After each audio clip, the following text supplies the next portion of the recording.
एक 2-3 मिनट ही चलता మా కాంగ్రెస్ కార్యకర్త ఇక్బాల్ చనిపోవడం చాలా బాధాకరంగా ఉంది. కానీ ఆయన హార్ట్ అటాక్తో చనిపోవడం, దాన్ని రాద్ధాంతం చేసి కలెక్టర్ ఆఫీస్ ముందు తీసుకెళ్ళి దాన్ని లాభం పొందడానికి ప్రయత్నం చేస్తున్నటువంటి వ్యక్తులు అది మంచి కాదు, కానే కాదు. ఆయన కాంట్రాక్టర్ గారు గతంలో ఆ ఉర్దూ హాల్ కాంట్రాక్టర్ సతీష్ చాలా పనులు పెండింగ్ ఉన్నాయి. బీర్పూర్ మండలంలో ఫండ్స్ రాక ఇబ్బందికరంగా ఉన్నాయని చెప్పి పని చేస్తలేడు. దానికి ఆయన కాంట్రాక్టర్ కాదు, దానికి ఏం సంబంధం లేదు. ఎంపీ గారు SGRY వర్క్లో 25 లక్షలు పెట్టడం, ఎంపీ గారు నాకు కూడా చెప్పిండు ఇక్బాల్ చేసుకుంటాడంటే సంతోషం చేసుకొని నేను కూడా ఒక 10 లక్షలు దామరాంచకు పెట్టండి అంటే నేను ఒక 10 లక్షలు పెట్టాను. నాకు 2 కోట్లు ఇస్తే మరి ఆయన 25 లక్షల రూపాయలు పని చేసుకోవడానికి కోసం డిప్టీ గారు ఆయన ఇంటికి పోయి చెప్పి ఉష్కా కంకర ఏపీయండి పని స్టార్ట్ చేయమని చెప్పారు. ఎక్కడ ఆటంకం లేదు. ఆయన గతంలో పనిచేసి బిల్లు ఆగలే. పోచారం శ్రీనివాసరెడ్డి గారు ఇక్కడ బిల్లు ఉంది ఆపలే. ఇప్పించడానికే ప్రయత్నం చేస్తున్నటువంటి వ్యక్తిని ఇలా కావాలని బురదల్లి రాజకీయం చేస్తూ మరి ఏనుగు రవీందర్ రెడ్డి గారిని శవం తీసుకొచ్చి ఆ కొడుకును ముంగడ పెట్టి ఎవరో ఒక పిల్లాడు అడుగుతున్నట్ల ఈయన చెప్తున్నట్ల ఆ పిల్లాడు ఏమైనా విలేకరు కాదు, ఎవరు కాదు. అది వాట్సాప్లో వేసి మొత్తం తిప్పుతా ఉన్నాం. వాళ్ళ పని అంతా వాట్సాప్లో వేసుకుంటూ కాంతి లేదని వాట్సాప్లో వేసుకుంటూ ఈ విధంగా బ్లేమ్ చేయడానికి కోసం ప్రయత్నం చేస్తున్నారు. వాళ్ళు కూడా కాంగ్రెస్ పార్టీలో ఉన్నారు. అటువంటి చేస్తే చర్యలు తీసుకుంటారు. మరి అటువంటి చర్యలకు పోవద్దు. 1కి 2 సార్లు 3 సార్లు మేము కూడా అధిష్టానం దృష్టి తీసుకొచ్చినాం. మరి మేము కూడా ఏంటంటే చిన్న దానికి పట్టించుకోవద్దు అనుకున్నాం. కానీ ఇట్లా శవాలను అడ్డం పెట్టుకొని మరి వేరేల మీద బురదల్లే కార్యక్రమం చేస్తే అధిష్టాన వర్గం ఉంది, దీని మీద చర్య తీసుకుంటాం, ఖచ్చితంగా కంప్లైంట్ చేస్తాం. హాస్పిటల్ చేయండి పర్మదించడానికి వెళ్ళిన మేము తర్వాత వాడికి నచ్చినాక కోలుకోకముందే వారం రోజులు వచ్చి ఎండల దాంట్లో బాగా తిరగడం జరిగింది. అది జరిగిన తర్వాత ఎటువంటి మా కాంగ్రెస్ తరఫున కానీ మన కార్యకర్తల తరఫున పెద్ద మందుల తరఫున ఓలతో టార్చర్ ఏం లేదు. కాకపోతే మొన్న వర్క్ వచ్చిందని అంటే సుగా చేసుకోమని మొత్తం కార్యకర్తలు అందరూ సుగా చెప్పడం జరిగింది. వర్క్ వచ్చినా కానీ ఎటువంటి పెద్ద మనుషులతోటి టార్చర్ లేదు. ఆయన ఎటువంటి కాంట్రాక్ట్ కాడు, ఇప్పటిదాకా ఎక్కడేం కాంట్రాక్టు చేసిన వాళ్ళు లేడు. ఆయన ఎటువంటి బిల్లులు సుగా రాలే. ఆయన ఆరోగ్యం సాగరయ్యాక ఆయన ఆరోగ్యం బీపీ గోళీలు అవి వాడకమే కొద్దిగా మధ్యంతరం వారం రోజుల 6 నెలల రెస్ట్ తీసుకోమని డాక్టర్ చెప్తే వారం రోజుల నుంచి తిరుగుడు జరగడంతో దానివల్లనే మరణించాడు. ఆ మరణించి మన కాంగ్రెస్ తరఫున ప్రతి కార్యకర్తలు సుగా బాధాకరమైన విషయమే. కానీ ఆయనకు ఎటువంటి ఏళ్ళ టార్చర్ ఏం లేదు. ఇప్పటిదాకా అందరం మేము ఊర్లో అన్నదమ్ముల లెక్క కలిసిమెలిసి ఉంటాం కాబట్టి ఎటువంటి ఏమి ఇబ్బంది లేదు. ఆయనకు ఇక భగవంతుడు ఆడిగే సాగరించే కాబట్టి ఆయన చనిపోవడం జరిగానే ఎటువంటి ఇబ్బందులు ఏమి లేదు.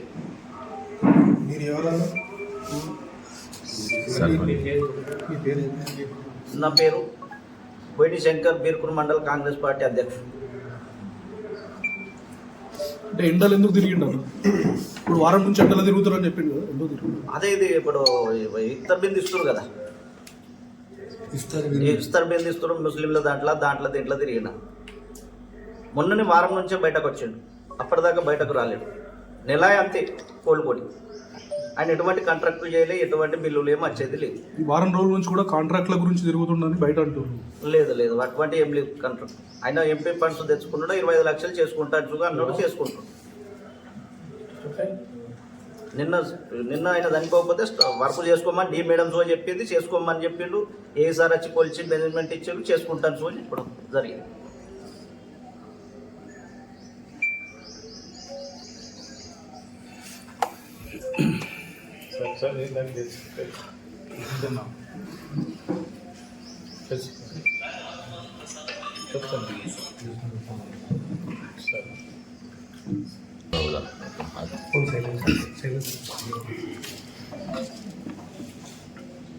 దామరంచ ఇక్బాల్ గారు కాంగ్రెస్ పార్టీ కార్యకర్తగా మైనార్టీ ప్రెసిడెంట్గా నేనే చేయడం జరిగింది. నిరంతరం కాంగ్రెస్ పార్టీ మీటింగ్లు అటెండ్ చేస్తూ మరి కాంగ్రెస్ పార్టీలో ఉన్నటువంటి వ్యక్తి. మరి ఆయన ఇంచుమించు ఒక 4 నెలల నుంచి పెరాలసిస్ వచ్చి బాధపడుతున్న తరుణంలో అనుకోకుండా మొన్న రాత్రి వామిటింగ్ చేసుకోవడంతో హాస్పిటల్లో చేంజ్ చేశాడు. నాకు ఫోన్ వచ్చింది.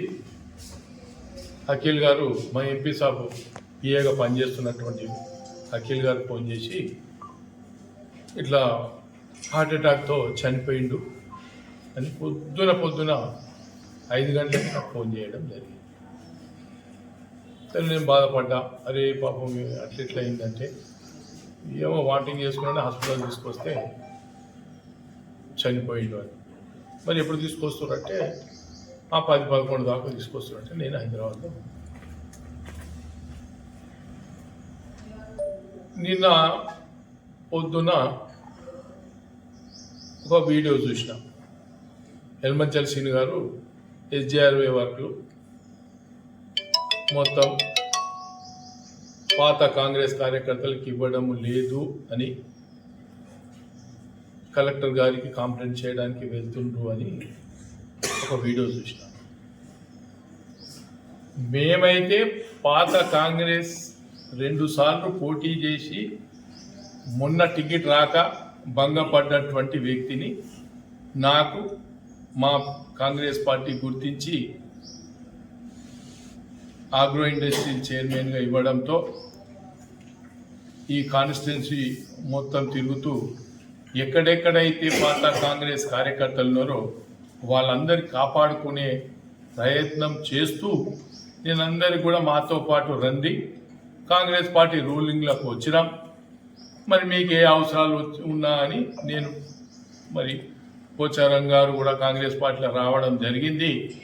మన పార్టీలకు వచ్చిన గౌరవించే బాధ్యత మనపై ఉంది కాబట్టి మరి మనం అందరం కలిసి పనిచేసుకుంటాం. ఏదన్నా అవసరం అనుకుంటే నేనున్నాను మీకు అని హామీ ఇస్తూ మరి కార్యకర్తలు తీసుకొని నడుస్తున్నాం. అందులో 9 మంది అధ్యక్షులు ఉన్నారు. 9 మందిలో ఒక 2 మాతో పాటు కలిసి రావడం లేదు. తద్మూలందరూ కూడా మరి కలిసి రావడం, మరి వాళ్ళకు అవకాశాలు ఉన్నాయాలా మేము మార్కెటింగ్ చైర్మన్ పదవులు ఇప్పియడం, డైరెక్టర్లు ఇప్పియడం, మరి ఎవరన్నా పనులు చేస్తామని స్తోమత ఉండి పని చేసుకునేటువంటి వ్యక్తులకు మరి పనులు ఇప్పివ్వడం, మరి మాతో చేతనైన కాడికి ఏదన్నా ప్రభుత్వంలో ఏదన్నా పని ఉంటే పని చేస్తూ కాంగ్రెస్ పార్టీ పాత కార్యకర్తలను గుర్తిస్తూ మేము ముందుకు పోతున్న తరుణంలో గతంలో కూడా ఎల్మంచల శ్రీను కాసుల బాలరాజ్ అనే వ్యక్తికి టికెట్ రావద్దు, మేము వస్తే పని చేయము అని చెప్పి ఇక్కడి నుంచి ఢిల్లీ దాకా పోయింది. సరే నా పని నేను చేసుకుంటూ పోయినా, ఇస్తే చేస్తా, లేకుంటే ఎవరికి టికెట్ వస్తే వాళ్ళకి సహకరిస్తా అని ముందుకు పోయినాం. మరి ఇప్పుడు పోచారం శ్రీనివాసరెడ్డి గారు ఒక ఎమ్మెల్యేగా ముఖ్యమంత్రి సమక్షంలో కాంగ్రెస్ పార్టీలో చేరడంతో మరి మా బాధ్యత ఏంటంటే ఒక ఎమ్మెల్యేగా కాంగ్రెస్ పార్టీలో వచ్చిండ్రు కాబట్టి ఖచ్చితంగా పనులు తీసుకునే బాధ్యత మాపై ఉంది కాబట్టి మన కార్యకర్త ఎన్నో రోజుల నుంచి ఎదురు చూస్తుండ్రు, ఎప్పుడు రూలింగ్ వస్తుంది, ఎప్పుడు మరి దాని ఫలాలు అందుకోవాలని చూస్తున్న తరుణంలో మరి అవకాశం వచ్చింది. ఆయనకి ఏంటంటే గతంలో బీర్కూర్లో శాండ్ నడిపించి కోర్టు సంపాదించి, మరి ఇప్పుడు టిఆర్ఎస్ ప్రభుత్వం ఉన్నా ఎక్కడెక్కడనో శాండ్ అమ్ముకునే అటువంటి వ్యక్తి ఎల్మంచల్ శ్రీనివాస్. గతంలో నేను ఎమ్మెల్యే పోటీ చేసి ఓడిపోయినాక 5 సంవత్సరాలు మళ్ళీ కాన్స్టిట్యున్సీలు ఎవరికి కనబడకుండా దూరం వెళ్ళిపోయింది. ఆ తర్వాత మళ్ళీ వచ్చిండు మా దగ్గరికి వచ్చి అయ్యప్ప అన్నారు, నేను పార్టీకి పనిచేస్తాను కలిసి అన్నాడు. వెల్కమ్ అన్నాం. ఇప్పటికి కూడా అందరూ కలిసి పని చేసుకోవడానికి కోసం మేము ప్రతి ఒక్కరిని అడుగుతూనే ఉన్నాం, కలిసి పని చేద్దాం, ఉన్న అవకాశాలు అందరికీ అందుతాయి. వాళ్ళు మాతో కలిసి రాకుండా ఏదో ఒకటి మాట్లాడుతూ మరి బురద చల్లడానికి ప్రయత్నం చేస్తూ శవాల మీద పేలాల ఏరుకునే అటువంటి రకాలు. ఇలా ఆయన హార్ట్ అటాక్ చనిపోతే ఏనుగు రవీందర్ రెడ్డిని పిలిపించి వాళ్ళ కొడుకుతో, ఎవరైతే చనిపోయిండో ఇక్బాల్ అనే కొడుకుతో మరి వేధించారు, వేధింపుల వల్ల చనిపోయినట్టు. మరి ఈయన వాస్తవంగా సతీష్ అనేట ఆయన ఉర్దూ హాల్ కాంట్రాక్టర్. ప్రస్తుతం బిల్లు రాకచ్చినాయి అనే ఉద్దేశంతో చాలా పనులు పెండింగ్ పెట్టిండు.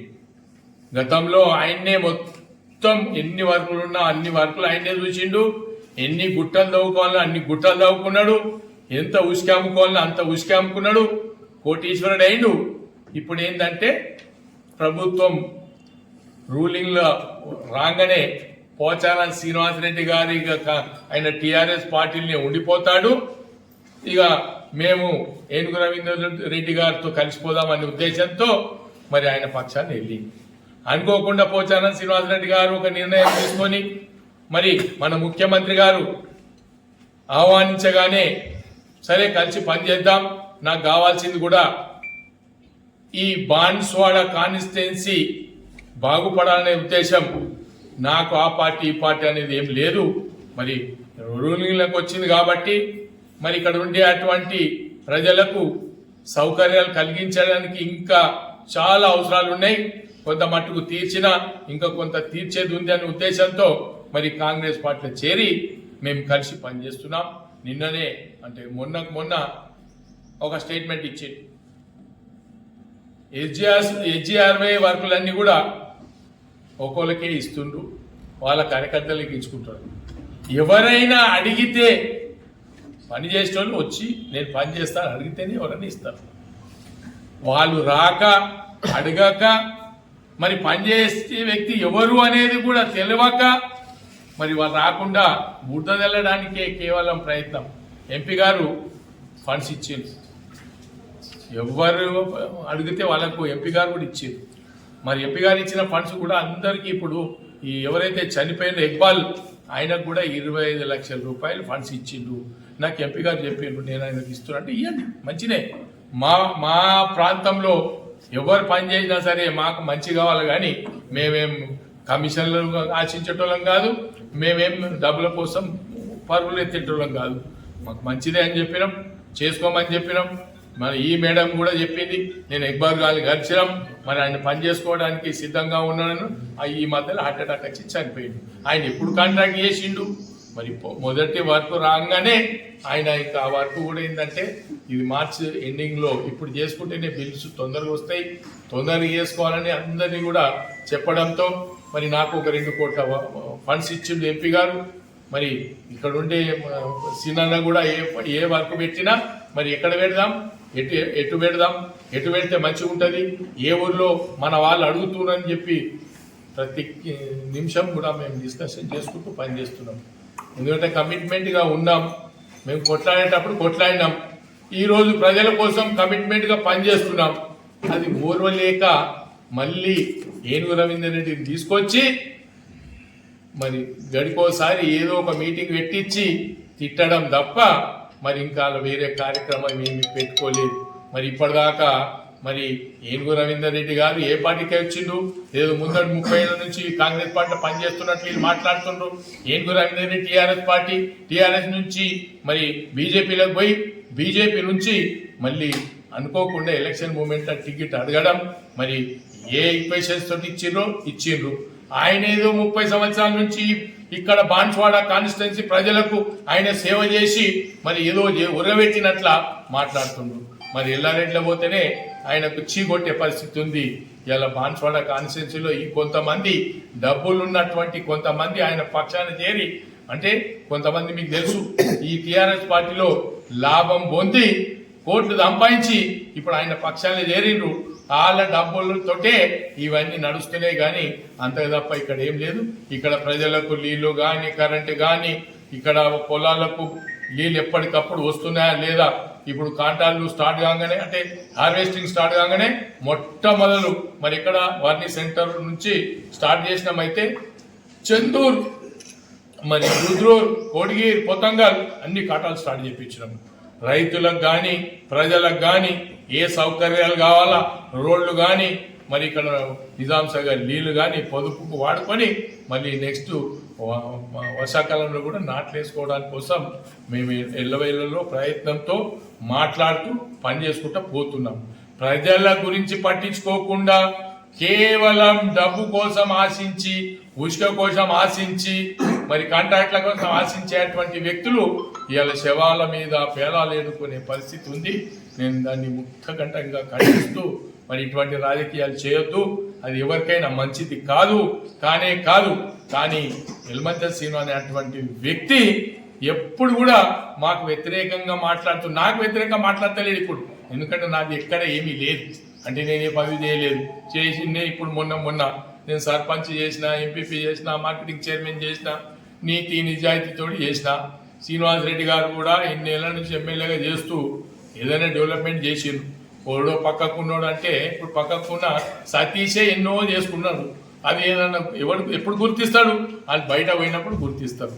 ఇప్పుడు ఆయన చెడు పని చేస్తారని ఎవరికి తెలుస్తుంది? మంది పేరు చెప్పుకుంటూ కోట్లు సంపాదించినటువంటి వ్యక్తులు ఇవాళ వాళ్ళే ఇవాళ మళ్ళీ బురదలే పరిస్థితి ఉంది. కాబట్టి అటువంటి దాన్ని మేము ఎప్పుడు భయపడము, మరి ధైర్యంగా ముందుకు పోతాం. ప్రజల సమస్యల ఏదైనా సమస్య ఉంటే తీర్చడానికి కోసం ఎల్లవేళలో మేము ఎప్పటికీ ప్రజల పక్షాన నిలబడతాం.